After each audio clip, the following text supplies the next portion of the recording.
the annual Portland Public School District annual budget meeting. My name is David Behringer, and I'm the chair of the Tax Supervising and Conservation Commission, and I welcome you all to our hearing this afternoon. I will now ask my fellow commissioners and the TSC staff to introduce themselves and to state if they have any business relationship with the district that could be perceived as a conflict of interest. Hello, everyone. My name is James Ofsing Key-Him. I'm Vice Chair of the Tax Supervising and Conservation Commission. It's wonderful to see you all again, many of you. And there are some new faces I don't recognize, so I look forward to meeting those of you who this is your first hearing. This is my 6th year with the Commission, so at least a sixth time hearing your budget, although we've also heard some of your we've also had other hearings for other ballot measures. And when I'm not doing this, I work at Oregon Health and Science University. Good afternoon, I'm Margot Norton. This is also my 6th year with the Commission. I am retired. My career was in government finance. My last post was at Metro, the regional government. I have no conflicts with the district. Good afternoon. My name is Mark Lebold. This is my 5th year with the TSCC. My day job, I'm a senior policy analyst in the President's Office of Portland State University. Fabian is my local grade school, and Jeff is my high school. And I have no conflicts of interest with the district. Good evening, everyone. My name is Harmony Kiros. This is my 2nd year with TSCC. Prior to TSCC, I served for 6 years on the Community Budget Review Committee for Portland Public Schools with Ailey and Rita. I have a rising 2nd grader at Atkinson Elementary, where I serve as PTA president, and I'm also serving on the Southeast Guiding Coalition on Boundaries. Besides that, don't think I have any conflicts of interest with the district. I do, however, have my rising 2nd grader and a 4-year-old who is coloring next to me on the floor while my husband finishes up his meetings for the day. Thankfully, piano lessons are over, so no background noise of that kind. I'm Craig Gibbons. I'm staff to the Commission. Ernie Betchart, staff. Great, thank you very much. Would the district representatives please introduce themselves now? Thank you. I'm Claire Hertz, and I'm the Deputy Superintendent of Business and Operations, and I'll turn it over to our Superintendent. I was going to defer to our board members, but okay. Guadalupe Guerrero, Superintendent of Schools. I guess I'll take the board member mantle on. I'm Ailey Lowry, Chair of the board, and I'll turn it over to Director Scott. Hello, Andrew Scott. I'm a board member for PPS, and nice to see all of you again. Hi, I'm Director Amy Constam on the PPS board.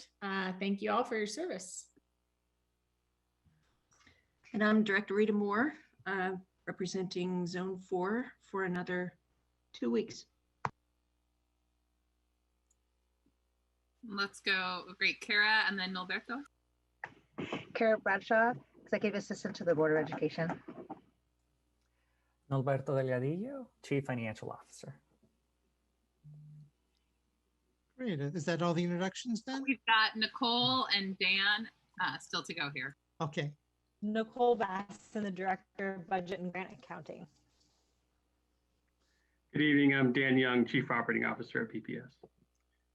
Perfect. Thank you all. And I would just add, David, that none of this can happen without our amazing PPS media and technical people. Now, and it looks like Danny Ledesma has just joined us as well. Okay, excellent. Thank you. Yes. There's Terry waving from the command center. All right, and then Danny Ledesma. Hi, sorry I'm late. My name is Danny Ledesma. I'm the advisor for racial equity and social justice at PPS. Excellent. I think we've got all the introductions now. Nice to see everybody. And thank you for the technical support for keeping these meetings going throughout the year. That's very helpful. So I'll let you have a brief introductory remark on your budget, and then we will begin asking our questions. and then have any discussion after that. And if there's any public testimony, Craig, do you know if anyone signed up to testify? Oh. No one has signed up from my side. Kara, has anyone signed up on the school district side? No. Okay, thank you. Great, thank you. So with that, I will turn it over to Superintendent Guerrero and have him make his introductory remarks on the budget. Thank you. Good afternoon or early good evening to everybody. And it'll be more of a remark on, what we're proposing to continue accomplishing as part of our journey and our transformation, as we like to say, in PPS. So hopefully the commission members have found, as they've perused our latest 2-volume set of an organizational budget, a budget that prioritizes and reflects our continued priorities at raising student achievement. What's a little bit different is the circumstances that we have found ourselves in making sure that we're addressing those. And I am referring to the pandemic and the disproportionate impact that it has had. It's had it on all students, but in particular, our students in communities of color in particular. So with that in mind, hopefully what you see reflected in there is an attention and an investment in addressing those impacts. That includes a specific attention to the health and safety of our students and our staff, to thinking to what is the most comprehensive summer programming catalog that the district's ever produced look like, and how do we prepare for a robust full reopening where our students are supported. I think our budget continues to aim to be consistent with our core mission, with our values of continuing to be a dynamic premier school district serving a diverse community. Hopefully you have found that it reflects and supports aspects of our community constructed vision, student outcome goals that our Board of Education has set aside, agreements that have we've come to terms with our various employee groups, and as well as, of course, state and federal policy, state laws as well, and satisfies all of those regulatory requirements. So it continues to be our belief that if we focus on a clearly defined set of strategies, which includes improving our organizational capacity, investing in the development of the talent within the school system, investing in differentiating equitably resources and attention to our underserved school communities, that this kind of a budget, supports our espoused commitment to racial equity, and more than ever has attempted to really incorporate the input and feedback of our diverse stakeholders and community, and that lives, and emulates the theory of action that makes a commitment to our Black and Native students in particular, so they have equitable opportunity, supports, and outcomes. I hope that you'll recognize that in continuing to try to meet all the challenges in front of us, that we're remaining undeterred in our journey towards realizing our district vision. And we're excited about a very ambitious multi-year strategic plan, which is just coming to light, and we'll be discussing actually in our regular meeting this evening, which will begin to be our roadmap in the years ahead. So already we have a budget here that supports a lot of initial activity at implementing that strategic plan. So that's my opening remark. Hopefully you do find a school budget that we have published that makes transparent those commitments. Thank you.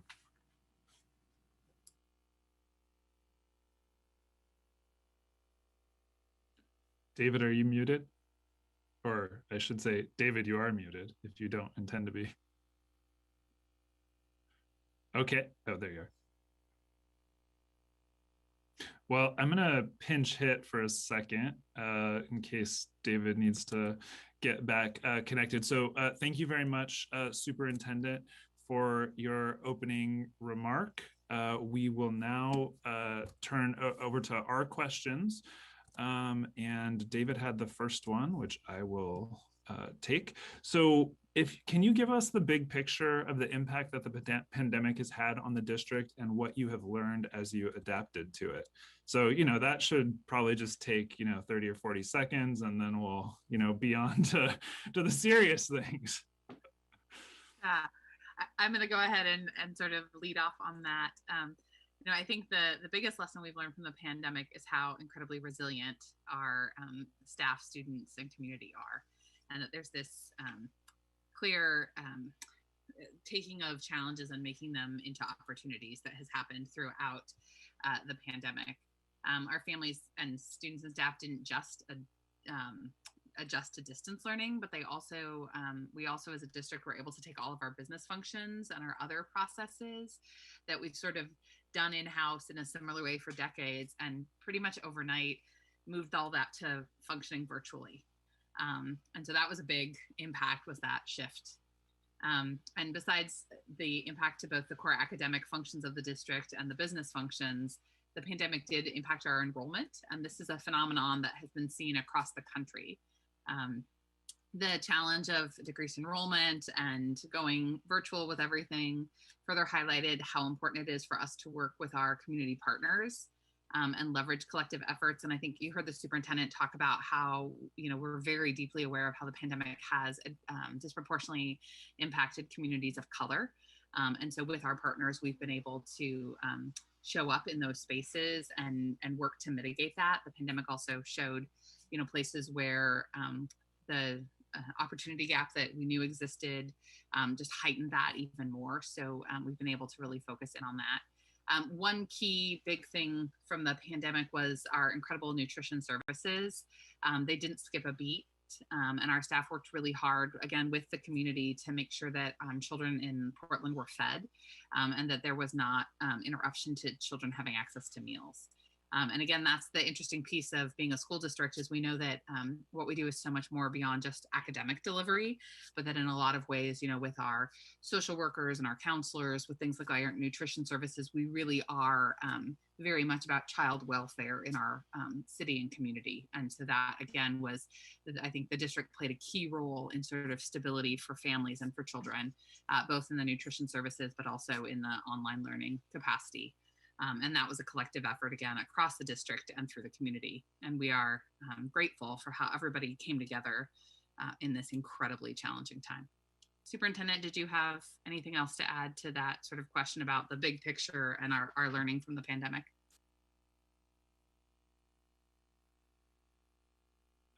Superintendent, I believe you're muted. We'll still be saying that to each other 6 months from now. I think the chair covered a lot of the big system shifts that, school systems have been challenged with having to implement. Fundamentally, it represents a service delivery model that hasn't changed since public education launched in the United States. And so the fact that we were able to make that pivot and maintain a continuity of learning and support services we heard described, that's not a small thing for any school system, regardless of size. But I think we've done our best to try to meet the range of needs and supports required there. Great. Thank you very much. I'm David Berenger. I'm back on again. I'm just on the phone now. Thank you for asking that question, James. Okay, if there's no follow-up, I have the next question. It's also a pandemic question. And you've already touched on some of the expanded services you provide, and thank you for that. The community certainly appreciates that. Unfortunately, there's some federal money available to help pay for some of those services. As the pandemic ebbs, will you need to or choose to continue any of these expanded services? And if you do, how will you fund the programs that need to continue when the federal support dries up? I can answer this question. And before I jump in, I want to just take a quick minute to introduce our student representative, Nathaniel Hsu, who's joined us as well. So I think it's one of the awesome things to have a student voice as part of our board and participate as well. So definitely shout out Nathaniel, and I'm sure you're still all in, even though school technically ended a few days ago. I think Nathaniel was with us last year too. Yeah. So this is my first time. So I would just take a quick second to thank everyone for the time for coming together. And I'm excited to be working with everyone and having the conversation. And so, yeah, federal resources, right? I think that at the beginning, as federal resources became available, our initial investment focus was to address like the immediate and urgent needs, right? There was that moment in time where we all thought, we'll be back 2 weeks later and 2 months later and so forth. It just eventually became this ongoing process. And so those first initial investments were to focus on like the urgent need to get back in school. So air filtration, HVAC needs, prepping for hybrid, building room space modifications, ensuring there's enough PPE, right? Personal protective equipment. That was one of the acronyms I learned recently and will forever be embedded in my brain. And really thinking about how we use all the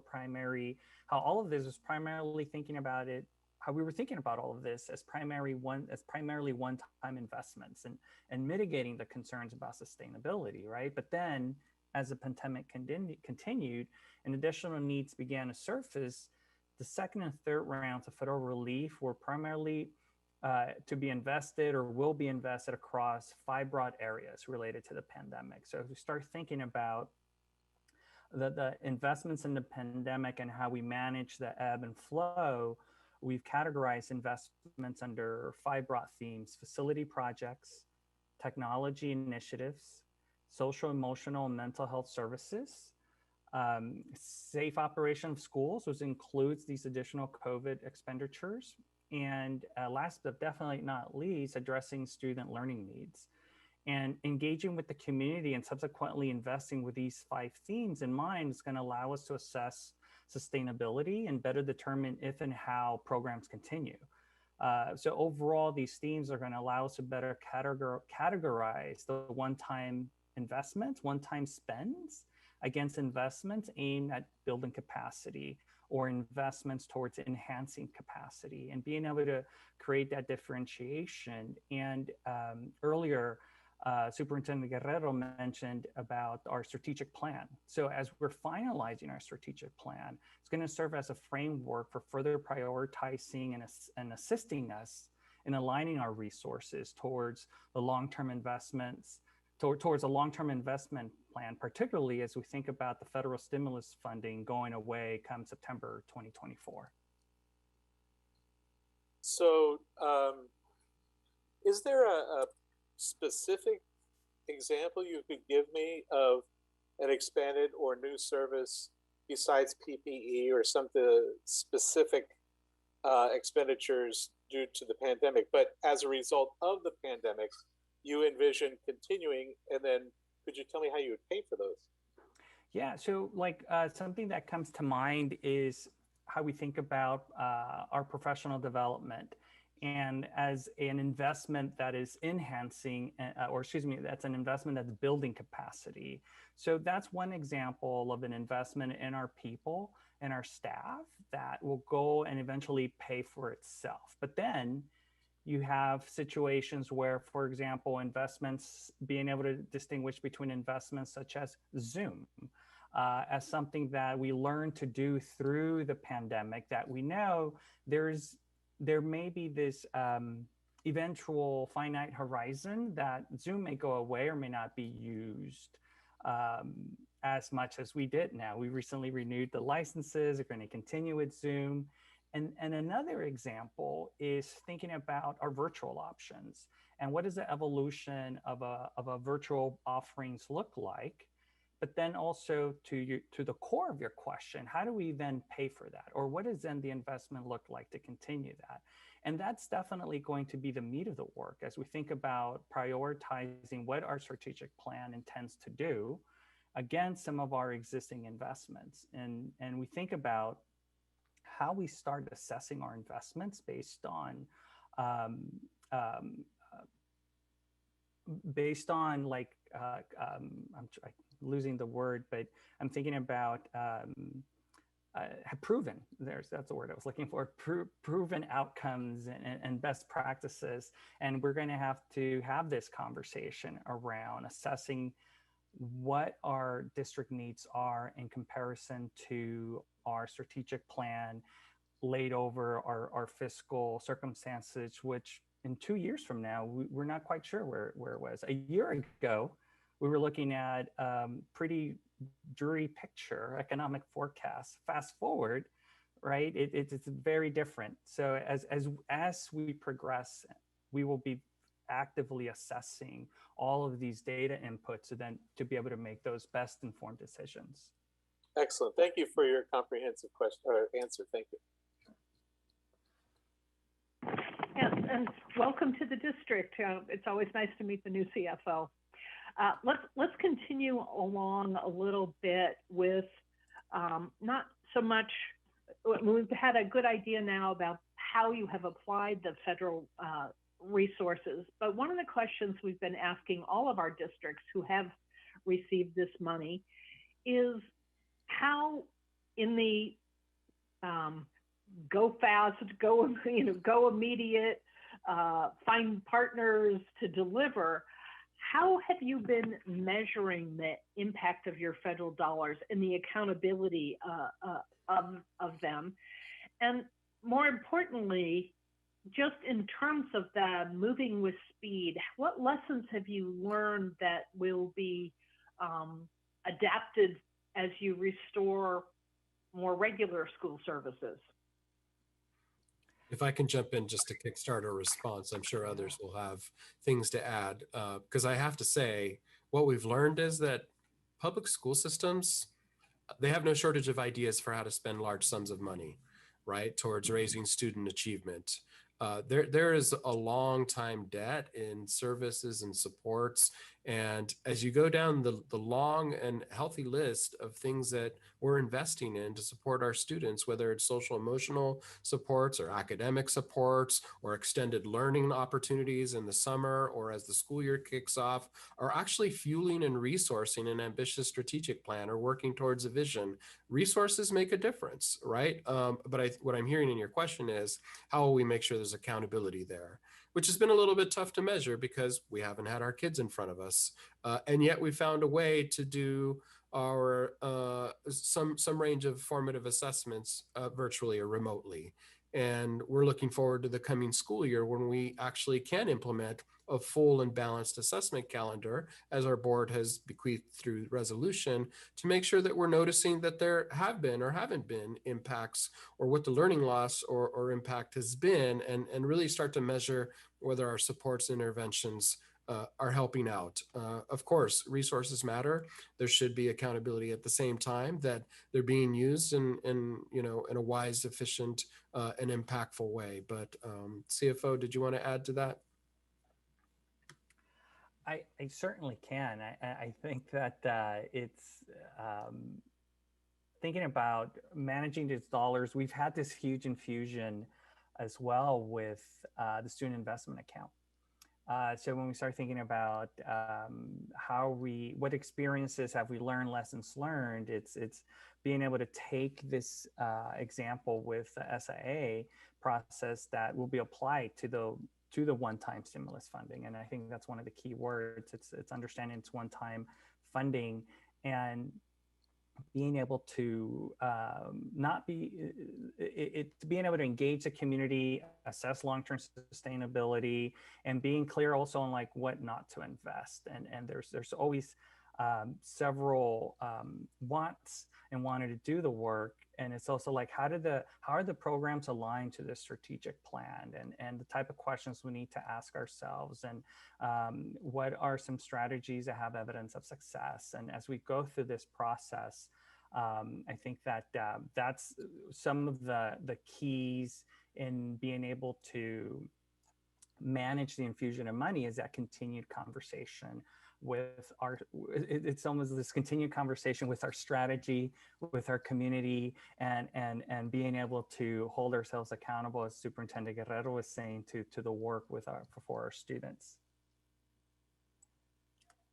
I'd like to add just a little something there. This is Director Constam, and I had the opportunity to participate this year in a working group of the Council of Great City Schools that was developing guidelines for districts across the country on these federal ESSER funds and what districts should and should not do with those funds. And one of the things that I think we haven't touched on much in our conversation tonight is just thinking about the sustainability of the investments, because what we don't want to do is invest in all sorts of employees or programs that then would just fall off a cliff.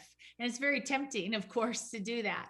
But I think we've been really thoughtful in figuring out how do we meet the urgent needs, but do it in a way that provides long-term benefit, like in terms of, real professional development, where you really make that investment and it continues to bear fruit over time, even when that funding dries up, but not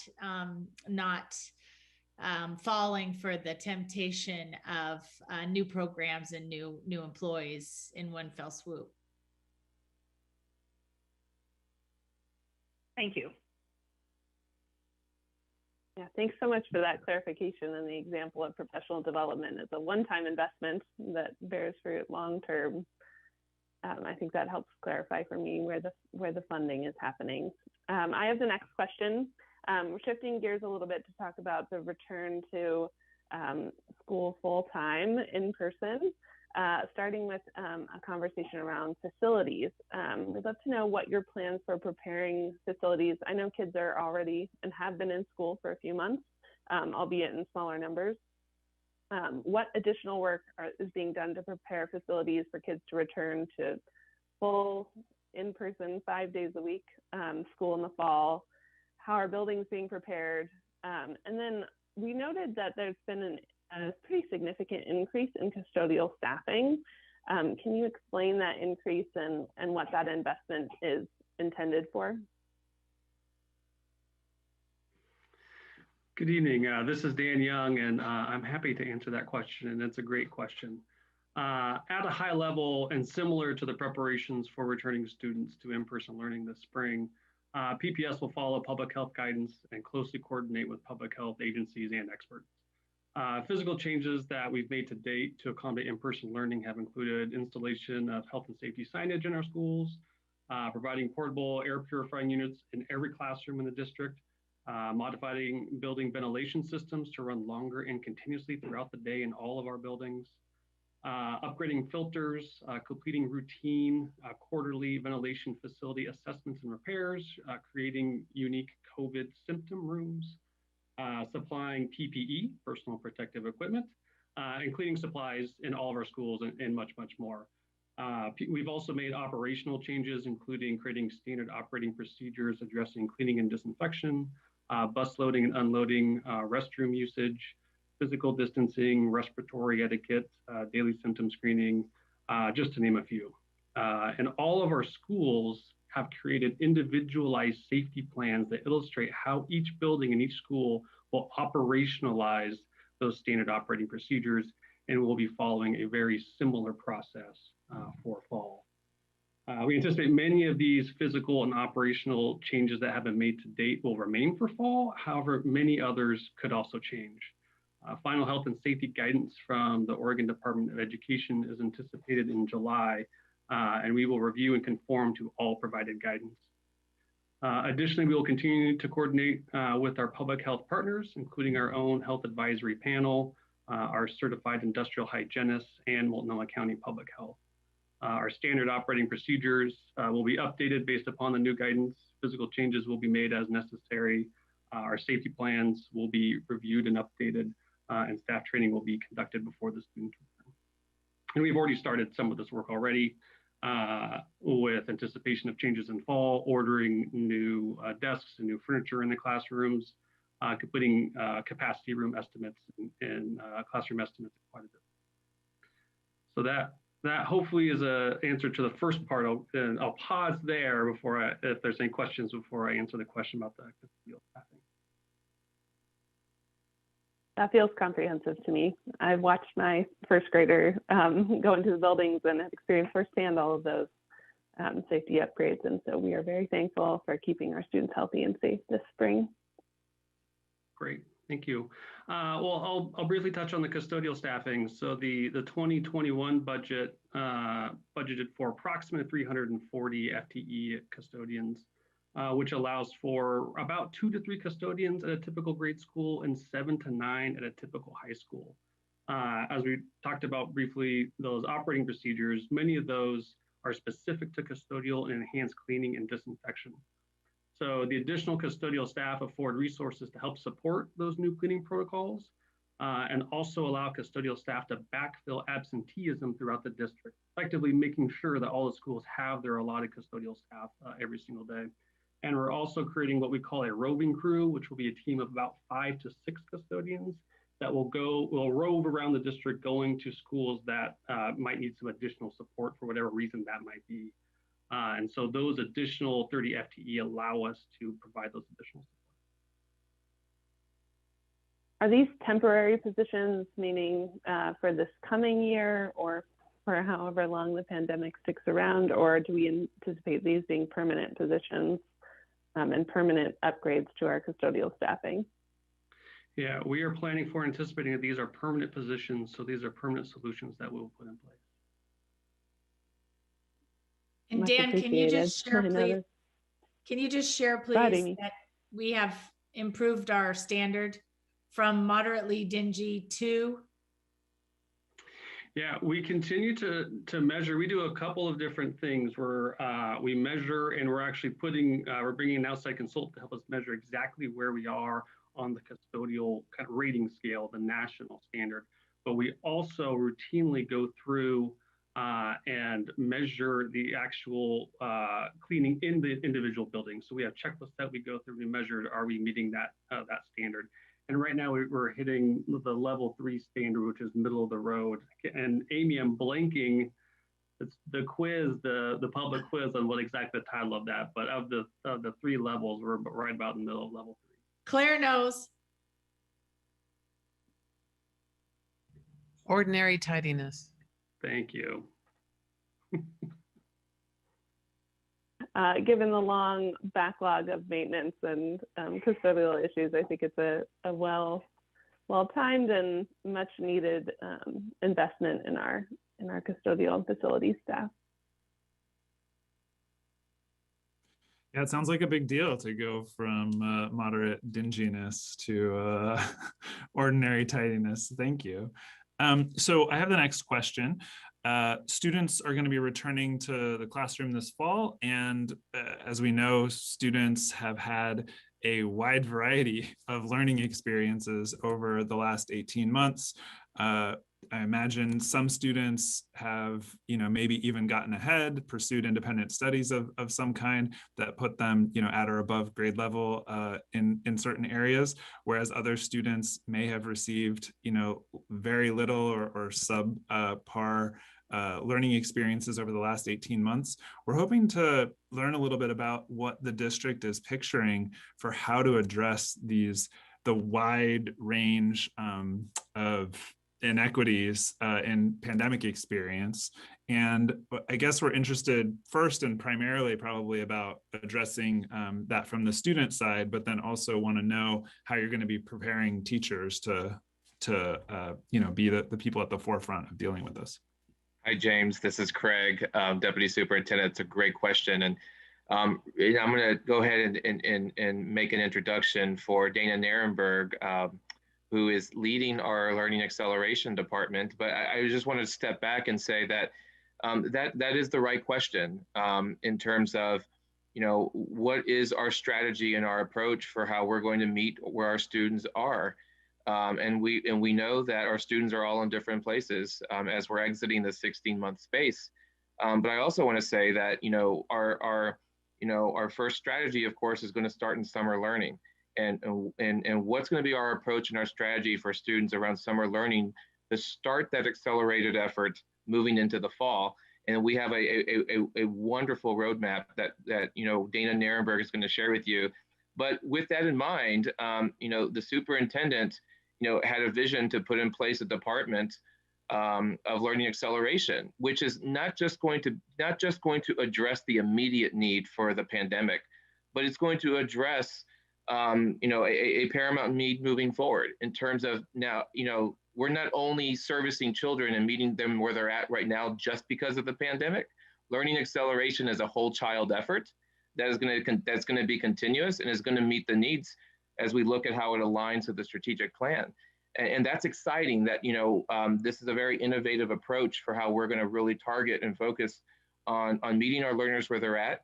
And then the second part that Dana will talk about, which I think it also kind of segues into a future question, is, what is our professional development, approach and strategy for how are we going to work with, not only our teachers, but, all of our school-based staff, to make sure that all of our school-based staff are equipped, with the most robust professional development needs, strategies, new learning, and new skills to make sure that, we are equipped to be able to, meet our kids and to take our kids to the next level. And that part's also equally exciting that Dana's going to share about what does our professional development plan look like starting in the summer. And we have a variety of different learning acceleration summits that are scheduled. But then I think later you'll also hear me talk a little bit more about a PD catalog and get a little more detail in terms of what are we really focusing on with our educators to get them ready. So without further ado, I want to introduce Ms. Dana Nirenberg, who's joining us most recently as Principal of Sidon, who is our Director of Learning Acceleration, who will talk a little bit more about what does this work look like moving into the summer space and then moving into fall. Dana? Yeah, thanks, Craig. It's so nice to meet all of you. I'm sorry I was a little late. I was in a math planning meeting thinking about what curricular resources we're going to be using for the summer.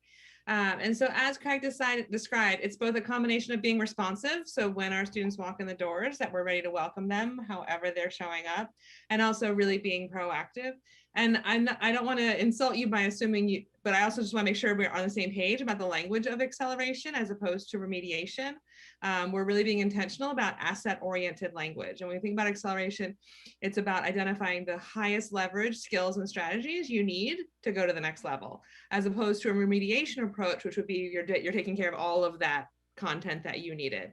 So for example, in this math meeting I was just in thinking about our math curriculum for the summer, we're picking what we call the major work of the grade that students should have experienced this past year and giving them another opportunity to practice that work so that when they enter the future grade, they're ready to go with those really solid skills and the most important learning from that previous grade level. So in terms of the near term, we have our summer programming, which Craig already alluded to the catalog, and that's about more of the enrichment opportunities.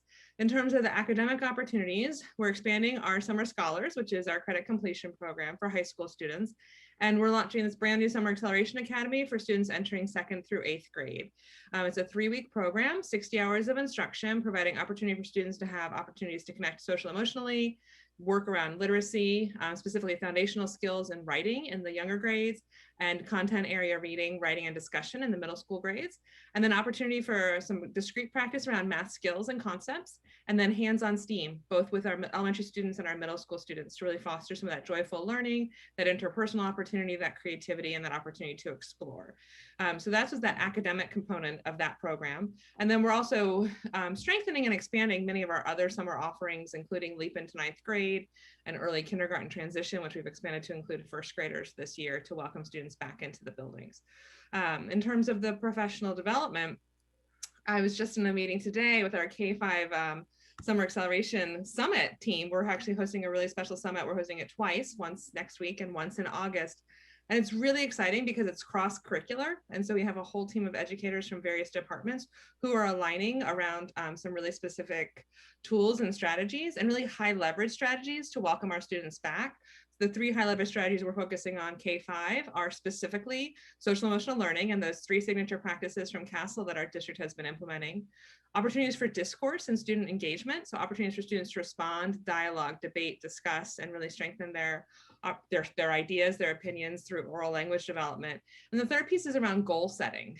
There's a lot of different researchers and people offering best practices around how to support some of the unfinished learning our students have, and the notion of really empowering our students with agency to set goals and work towards achieving them is really self-fulfilling and gives our students really helpful skills that will last long term. So those are some of the pieces of happening right now. And I think that someone later might be talking more about the high school plans for the summer, but there's a whole range of summer professional development happening, including our new math adoption and other pieces around some of our science topics for secondary programs. And then as we look towards the fall, really thinking about how I'm creating a think tank of educators to really synthesize some of our ideas and make sure that whatever we're implementing, we can implement in a systemic way that's really supportive and aligned to the other initiatives within our district.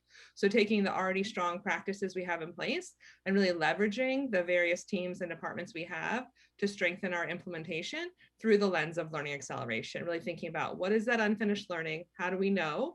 How are we going to provide supports? And most importantly, how are we continuing to provide our students opportunity to access grade level learning? So some of the things we'll see in the future are things like Saturday Academy, continuing some of the academic supports through our SUN programs, high dosage tutoring, and more. So I would say stay tuned for more on that.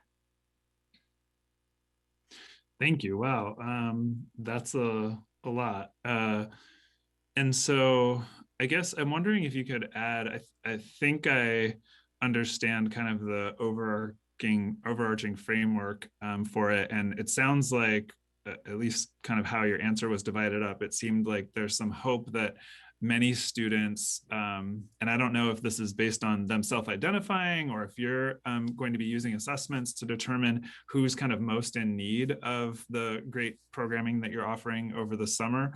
But presumably, I mean, it seems like the district is hoping that as many students as possible will take advantage of those summer offerings. And then in the fall, was I hearing correctly that it's maybe like after school opportunities and Saturday that would be used to kind of put students who maybe didn't, self-elect during the summer into learning opportunities to get, up to their grade level? Yes, thanks for that question. I mean, we're still designing some of the things for the fall, very much in design phase. The summer is happening really, really, really fast. Sure. So we want to make sure we're prepared with all of the safety pieces that Dan described and all of the high quality curricular pieces. So for the summer, there's an enrichment piece, which is open to students of it. It's really elective and letting students and families choose is a really fundamental value we hold as a system. In terms of Summer Acceleration Academy, educators helped make decisions about who the students they thought would most benefit from the program. Specifically, students whose attendance or engagement may have been lower than expected this past year for a myriad of reasons. Students whose school teams are supporting them through intervention already, and students who educators know have gaps. So we have a variety of data tools we use, but also teachers really know their students best. And so our SIT teams and our PLCs, some of the existing MTSS practices we have in our buildings, met to identify those students who would most benefit from the program. And thinking ahead, knowing that families' plans change, I asked them to identify 3 times as many students as they had spots allocated, so we can make sure that we'll continue to fill the program up until the summer to make sure we're able to serve as many students as possible. Thank you. I have a follow-up question. Oh. I'm going to go first. Okay, go. I have a question about the fall in terms of staffing. I know there were declines in enrollment across the district, and there are certainly uncertainties leading into the fall with regards to enrollment. And I know that our staffing is tied very closely to enrollment at schools. And I'm curious what kind of investments and stabilizing forces are in place to ensure stability in the fall once students return to school, and then the typical, balancing effort that happens in the fall, especially in light of the learning losses and the learning acceleration that we hope to see. I'm just interested in what the district is trying to plan for in those terms. That's the right question to ask, because as we discussed earlier, and as we know, there's been enrollment fluctuations in every school district. For us, we know that the pattern has been more in the early grades. The majority of our enrollment, with students not showing up for kindergarten or first grade, with a decreasing number of students at other grade levels. What was important for us in a proposed new budget is to maintain classroom stability. We do believe that the majority of those students will be returning in the fall. And what we didn't want to do in the springtime is say, sorry, school, you're 70 kids down. So we're going to cut 2 teachers, and then have them all show up in September and then go through a whole new staffing cycle. So we went ahead and budgeted our schools to maintain that stability in their school budget so they could plan accordingly as they would in any given year, knowing that there's probably some level of risk, but one that we feel confident about regarding a student's return to the district in person. I don't know if you wanted to add anything to that, Craig or Norberto. Yeah, I'll jump right in. Thank you, Superintendent, for the segue. One of the things that was just core and very, very important was that to the superintendent is that, you know, we continued the same approach for our staffing. But not only that, as well as to also ensure, you know, that we were also, you know, keeping all of our schools adequately staffed with, you know, with counselors. We had a huge investment with social workers. We've had a myriad of investments around mental health supports as well. So one of the things that we have been adamant about as we continue to focus, but, you know, even drilling in even specifically, you know, a lot of our schools, especially our title schools and our CSI and our TSI schools, some of our schools are still receiving additional supports in addition to. And that's a commitment that we're unwavering about, because we want to make sure that we're continuing to set up our schools for success. And so that's something that you know, again, that the superintendent and you know, our budget planning committee were, you know, that was our unwavering commitment. This, you know, we had to make sure that we were going to continue our same ratio of staffing in our buildings. And sure, we're going to have to make some adjustments in some schools, and that's okay. You know, but our commitment stays the same and true to that. But again, through investments in our general fund and through even investments through our SIA, you know, we're still going to see an increase of supports, and even moving into the fall for our reopening plans, which is really exciting because our students and our communities are going to need all of those supports. What number of set aside is available for that fall balancing process? And that's a good question. And I think, Norberto, you and I could tag team on that question for the set aside FTE. But I will say, in normal years, as we're looking at set aside FTE, we look at set aside in 3 different phases. We look at the immediate phase when we look at our staffing in schools. We actually do a staffing review before we enter into the summer space, and we do that staffing review in late March and early April. And we make some very, very, very minimal decisions at that point to make sure that we are addressing, you know, huge significant gaps that we're seeing in our schools.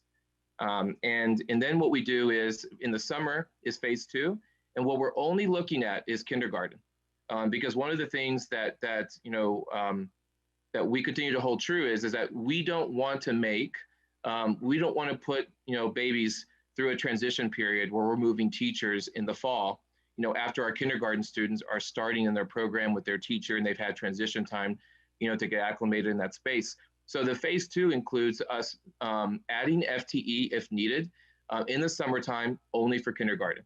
And then when we look at the 3rd phase for set aside FTE, that's after we get school going in the first couple of weeks.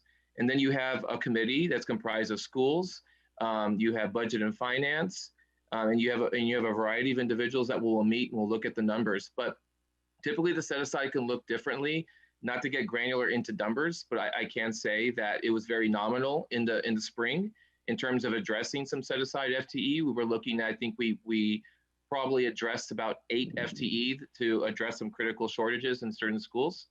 And right now we're still looking at the numbers for kindergarten, right? And that's going to be a continuous process throughout the summer before we make any decisions with kindergarten FTE and kindergarten educational assistance.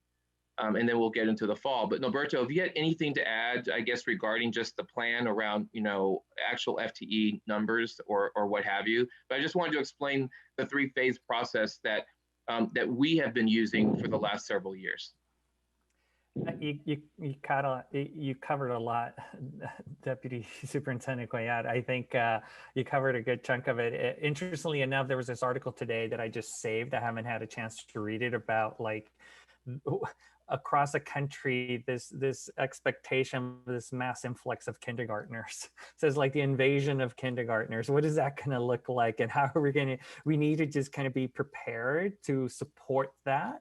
and being able to mitigate fluctuations. And so to Craig's point there, it's how are we then creating that ability to be flexible? And so assessing through the summer and ready, and then comes September into the first few weeks of September to reassess and make sure we're providing appropriate staffing to support our families and all those kindergartners that are probably going to be excited to be making their way. So Harmony, one thing that I would add is that we were very conservative in our revenue projection. So we only counted as if half of the students came back. And so that creates us and the other half, 50% of that revenue for enrollment. If it shows up, then we immediately have resources to then allocate additional classroom teachers. So we're always looking at both the money coming in and the expenses going out. So with that, we do have an extra built-in set aside for staffing next fall. And Claire, can you confirm our state school fund as well allocated at our full enrollment, I believe as well. So that has helped us keep the classroom stability regardless of number. Is that not true, Claire?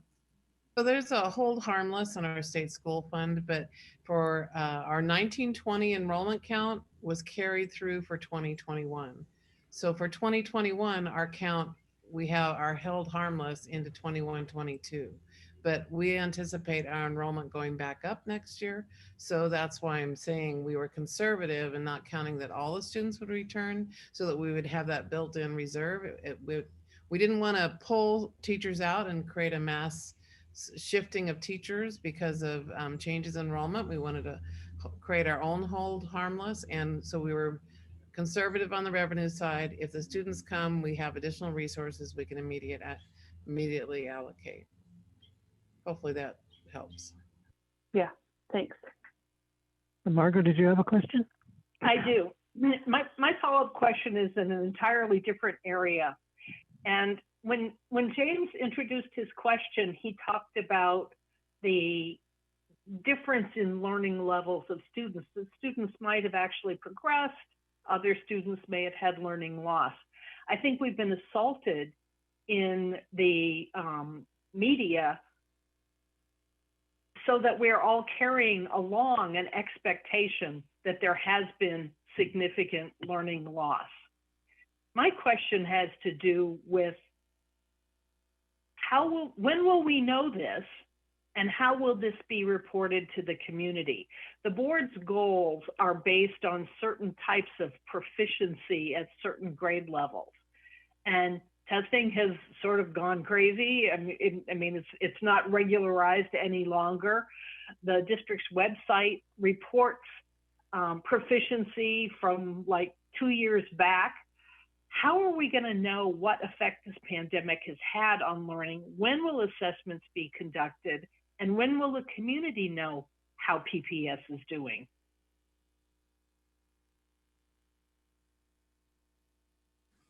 Well, that's a good question. I think I mentioned earlier, we nonetheless proceeded with the mid-year formative assessment, our NWA MAP assessments, measurements of academic progress. And we had a whole board meeting agenda item that was dedicated to, we know this is not a totally complete snapshot, but we did have a majority of our students who at the mid-year point, we were able to assess and get a sense of where are they relative to a year when maybe we weren't in a pandemic and we weren't learning remotely. Has there in fact been these big learning, quote unquote losses, or are students generally showing that, there has been learning that has taken place to some extent? And so, I think what we observed in the pattern, and staff helped me fill in the details, I'm trying to pull up the report here, but we didn't see the dramatic sort of backslides that maybe everybody has been dramatizing.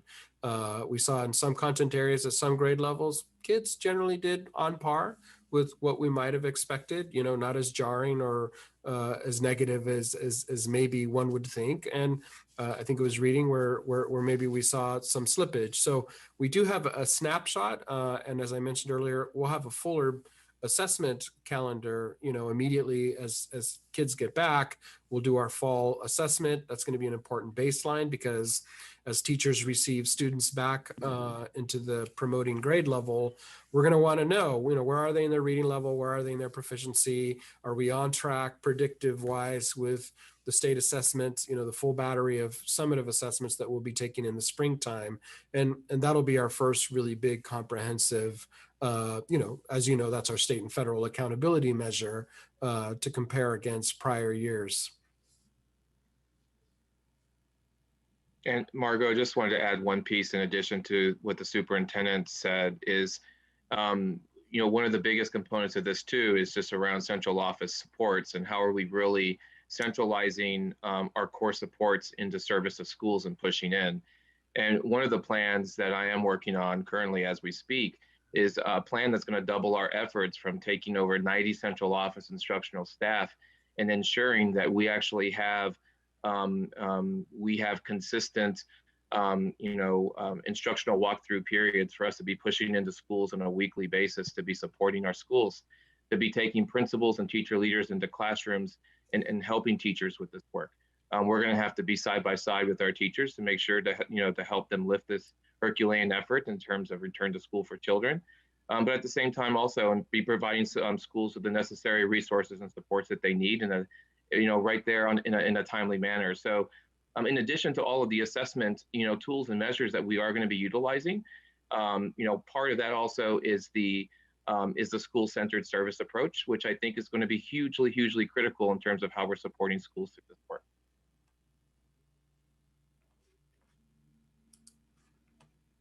Thank you. I think the community sincerely will be interested in hearing how you find students and testing this assumption that there has been massive learning loss.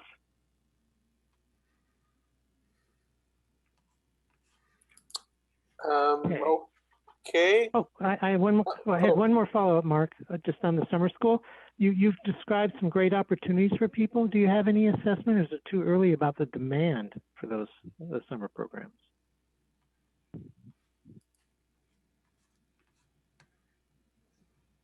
So for the Summer Acceleration Academy, it was staff, it was educators who were making those recommendations. And I'd say that there are some communities where there's been great interest and others where it's been a little less so. So I don't know that we have good data on that. And I know as soon as the catalog gets out about the RFP programs, which I'm sure Danny can speak more about, then we'll have a better sense of the demand. I also know that, that we're doing so much all at once, and there are some families who make those plans far in advance. And so with the funding coming out from the state, with the timing, we're designing as much as we can, as quickly as we can. And there's some families who've already secured other plans. Okay, thank you. I thought it might be a bit early. Okay, Mark? Okay, is it Principal Nirenberg? Are you a principal?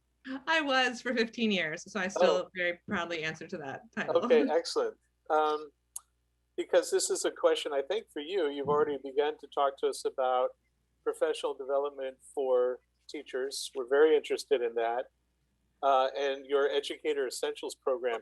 I was looking at the material, some of the material on that, and it suggests that not just teachers, but also staff are considered to be part of the teaching core, as it were. So my question has to do with the professional development and support for teachers, but I'm also interested in staff. We have all these new custodians. I know that when I taught, I always felt that staff were very important in getting students to graduation. So if you are able to share any work that you're doing specifically with staff, in addition to professional development for teachers, we'd like to hear what you have to say about that. Thank you.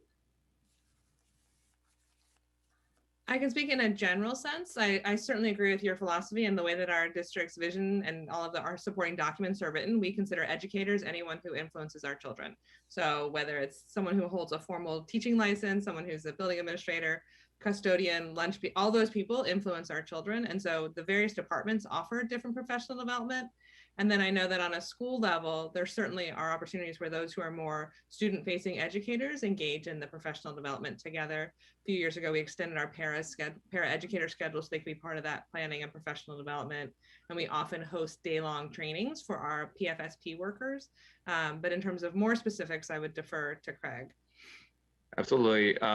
Hey, Mark, thanks for the question. But as we're gearing up for the return to school and teachers in the fall, I mean, we are really planning a robust professional development catalog. Right now, we are really excited about we have our Teachers Institute that is coming up, where we are going to be hosting, a variety of different types of professional development that's going to really span, across a variety of specific pieces around our guaranteed and viable curriculum. We're going to have professional development offerings that are very specific to around whole child supports, specific to multiple tiered of systems of supports. Looking at looking at universal design learning. We're looking specifically at middle school health and science. We're really focusing a huge emphasis on and science and mathematics at the high school level, really looking at standards-based grading practices, in our secondary schools. And we're also looking at for just a variety of different types of effective teaching strategies that our teachers are going to have to be equipped with as we're entering into the space back into school. So we're also looking at some special ed professional development, specifically around inclusion and around special education supports. So we're really excited about that. And we're actually going to have, various institutes throughout the summer that's going to be a touch point and starting teachers to start getting into the professional development work. But we're also going to have we're also going to have a robust professional development series that's going to span across the year. We're going to be really focusing heavily on our multi-tiered systems of supports. And that's really our model for how we're really tiering how we're supporting our students in classroom instruction and really equipping teachers with a variety of different skills and resources to be able to differentiate and individualize for students. And we're really focusing that on heavily throughout the year. And we have a very laser-like focus on our MTSS plan. And also we have a variety of curriculum adoptions that have been occurring, and we're really excited. So we're going to be doing a host of a variety of professional development seminars throughout the course of the year. That's going to be really curriculum specific. And what's also important to note about that as well is that we have a lot of our teacher teams that are helping, write this curriculum and are also helping shape the professional development needs, for the rest of the teachers throughout the system. But we are really focusing on our educator essentials and really zeroing in on the key themes of what it is to be a caring, empathetic, and relational educator, specifically also, what it is to be self-aware, reflective, and community-minded, collaborative, and connected. These are all some of the key themes that have emerged from our educator essentials that we want to make sure that we are keeping interconnected throughout all the themes of the work that we're doing. So we are continuing to plan for, we have professional cadres and professional learning communities that are going to be set up in each of our schools. And we're also doing central office-based professional learning communities as well to make sure that the professional development is continuous, it's ongoing, but most importantly, that it's also cohesive and connected to the work that we're trying to uplift in our buildings. And then in addition to, all those professional development offerings, we're also, we're also really zeroing in on how we're supporting our CSI schools. And Dana Nirenberg can talk a little bit about the support and the professional development that we've gone through with our CSI schools, where we have brought in a variety of different partners that are really focusing on how we are enhancing instruction in our classrooms, how we're really focusing on how we're really supporting differentiation of instruction and rigor in the work that we're doing. And that's a very prescribed, professional development that we're really looking at with our CSI schools. And again, we're going to have a professional development catalog that's going to be coming out that's going to be really robust. And one of the things I'm really excited about too is because of the pandemic has really taught us, how to be very technologically savvy. And so now with us, being at the forefront of technology, what's exciting is now we're going to really utilize technology to where we can now have professional development in person and be able to get into small groups and cadres and do that work. but we're also going to be able to offer a variety of asynchronous professional development. So teachers and educators in a variety of our school and central office-based staff will be able to access professional development in a myriad of different ways. And we're really, really excited about that opportunity to be able to offer that through our platforms. That's a fully loaded question, but there's just so much work that goes into this.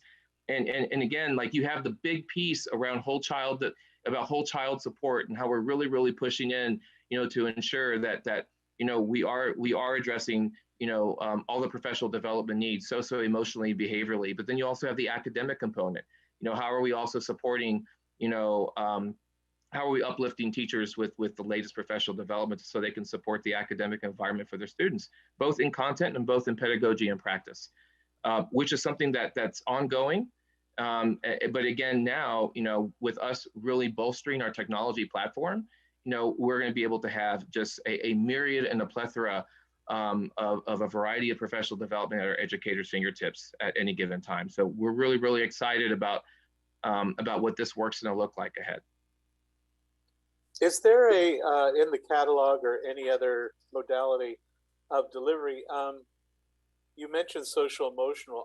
I'm concerned about social emotional return to the classroom of teachers as part of their professional development, I guess, that they're ready socially and emotionally to be there. Is that some sort of an orientation or something to help them return to the classrooms? Absolutely. We're actually embedding our SEL curriculum actually into the content curriculum, but we're also embedded socio-emotional learning into our professional development catalog for this summer. We have anchored our socio-emotional learning, with all of our content-based learning, because one of the things that we feel that, we can't do one without the other. We have to be able to do it in tandem with each other. And we're also going to have a variety of offerings too for teachers on how to be able to, how to be able to address various socio-emotional needs from children. Trauma-informed practice is one of the biggest ones too, that we want to make sure that we're prepared and we're ready for. So that is something that we're really excited about. We're partnering with a consultant by the name of Castle, who is really helping us, bolster all of our professional development offerings, but specifically, what you just stated there around our SEL component. It's expansive, it's expanding, and we're including, again, but what's exciting now is it's continuing to weave itself into our curriculum. It's continuing to weave itself into just standards-based practice and also in terms of all of our trainings and how we're uplifting the work with teachers. It's exciting. Did the principal have something to add to that? It looks like you are champing at the bit there. No, I mean, I think all that Craig described. I know that, at every interval of the restart, whether it was the restart for distance learning this fall, and then LIPI, and then hybrid, and getting ready for the summer, tending to the social, emotional, and adult needs as a community of educators, I think is essential to how all of our leaders operate to create those spaces. Okay, thank you very much. Thank you, Mark. I have the next question that I think might feed into a lot of what we've been talking about in terms of investments in teachers and students. So the Student Investment Act will finally be at full funding next year, and we know you're adding targeted education specialists and supports. When we meet again next year, what do you plan to be telling us about the results of this infusion of funding? Do you have tangible, measurable objectives for the use of that money? I can chime in here. Dr. Brown's not here, and he's someone who pays close attention to this information. I mean, we all do, but I think it's important to call out that within our current models and structures for addressing students who need additional academic support, we'll begin by measuring the increase in the number of students who are served by the increase in the SIA-funded instructional specialists. The increase in these positions is targeted at schools designated for improvement, as we just recently talked about TSI, CSI schools, and inclusive of our title schools. And we'll also track the student progress and growth over time using the progress monitoring tools we have to measure outcomes, and be ready to make recommendations by the next school year for the continuous improvement with the use of this investment. And I think that's part of our commitment. It's a continuous improvement and continuous analysis of the work we're doing to assess how we're investing these funds, and also as an expectation with the SIA funds. I'm not sure if team wishes to add anything else. Only that even for receiving the SIA monies, we had to articulate what we did feel the impacts would be. And of course, you know, it's in the content area learning, but it was also in other areas where we identified support. So it could be attendance or student engagement, et cetera. So I think we're all interested in making sure that we can document the impact of those resources. And this is Director Constam. I would just add to that our allocations and prioritization for our federal funds, especially this third round of ESSER funds, will largely track our priorities for our strategic priorities for our student investment account funds. And we were really lucky, actually, that we had already been through that community-driven process where that allowed us to arrive at those priorities, and that we're able to apply them more or less to our prioritization of the infusion of federal funds. Can I just make note that as grateful as we are that the SIA funding is fully funded this year, it's also important to note that the state school fund, which is the largest component of the district revenue, is underfunded by at least $300 million. So the state school fund does not actually reflect the funding level that would be necessary to maintain current service levels. So the district is having to use some position cuts and some reserve money in order to backfill that.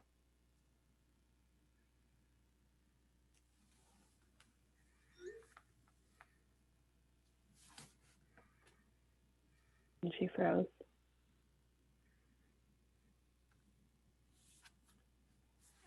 I think we'll, are you back, Director Moore? No, there she is. Yeah, agreed on all fronts that additional work needs to be done at the state level.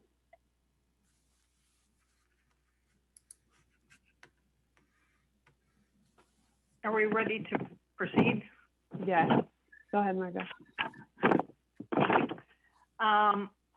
As much as we would like to think that next year is going to be just like we always knew, we know that's not going to be true. And the superintendent, in fact, teased that out somewhat in his budget message.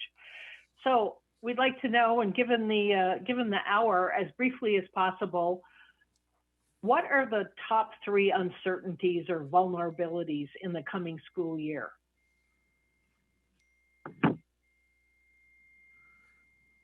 Well, I'm happy to speak to them. I think probably, you know, even as the hearing was calendared, there were bigger uncertainties, you know, than even now we've learned are becoming a little bit more clear. So one of them is just our funding.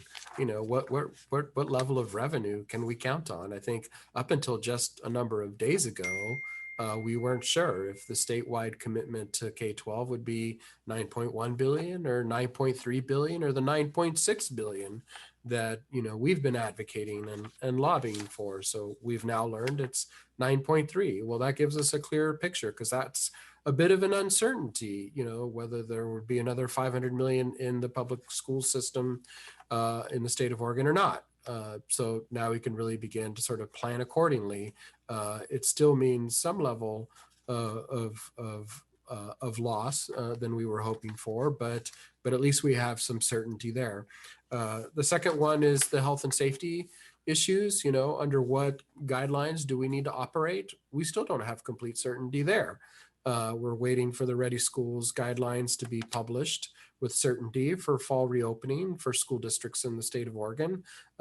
So I think we're slated to hear about that in a week But I think that's been a fluid and dynamic and ever-changing set of guidelines, which really has districts having to make those pivots the last 14 months or so. So as soon as we have certainty there, then we'll plan accordingly. Hopefully conditions have improved enough. Immunization rates are up.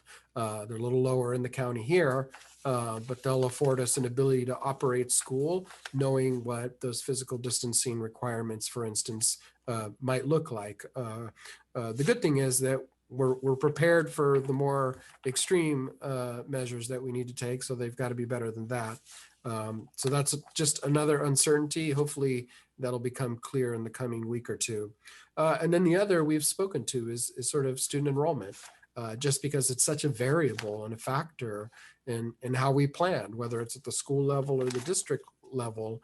We know that it's mainly in those earlier grades, but we're counting on our families bringing students back in the fall.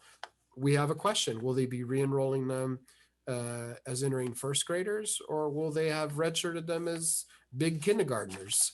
So that's probably a question all of our elementary schools are going to be curious to find out. So hopefully we'll have an indication of what that really looks like, whether any staffing reassignments might need to take place, and make sure that we have classroom set up accordingly. That might set up a bubble for us as a school system and every other school system across the country. So that's something that we'll have to spend some time thinking about. And of course, the revenue implication that comes with it.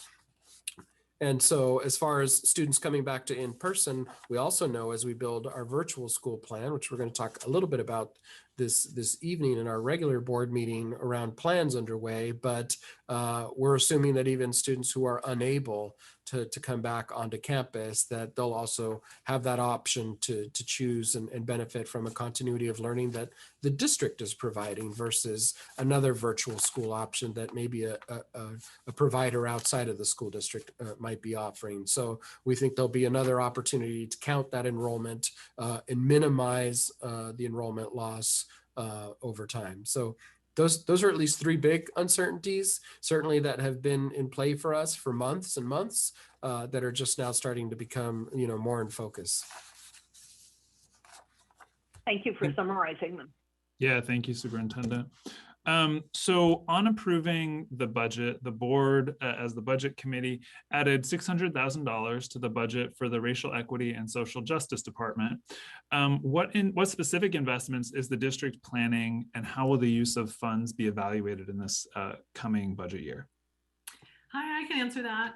So the funding will go towards increasing our investments in our racial equity, social justice partnership investment strategy. Our investment strategy is a research-backed strategy that outlines 5 sort of research-proven strategies that, when implemented with fidelity through culturally specific or multiracial organizations, have proven to really support academic and emotional achievement for students of color in helping to close gaps. So those 5 strategies include culturally specific family engagement, wraparound services, mentoring and leadership development, enrichment and extended learning, and positive cultural identity development. So we have over 16 partners who support this work. They're in over 50 different schools with an emphasis on our CSI, TSI schools. And we've been collecting, not only sort of partnering with our Office of Systems Performance to collect information and data in terms of reporting, but also partnering with organizations like the Coalition of Communities of Color and their Research Justice Department to develop a system-wide evaluation framework for this work.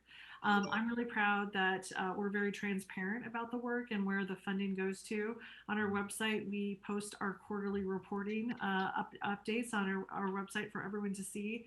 So you can click on each of the strategies, see which partners are doing what, and where, and sort of the outputs to date. So I'm also really excited that in this pandemic year, when sort of in a new redesign, as of Q3, we had over 2,000 students who were served by these 5 strategies. And the big number that is really impressive to me, that these 2,000 students had over 55,000 hours of direct service connected with that. And so when we think about just the care and concern for our students in a really challenging year, our partners have really stepped up to really sort of provide that bridge and to implement these strategies effectively. Thank you. Okay, I have the next question.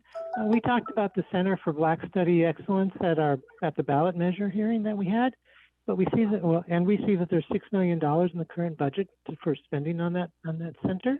What specific accomplishments do you expect to achieve in fiscal 2022 using this funding?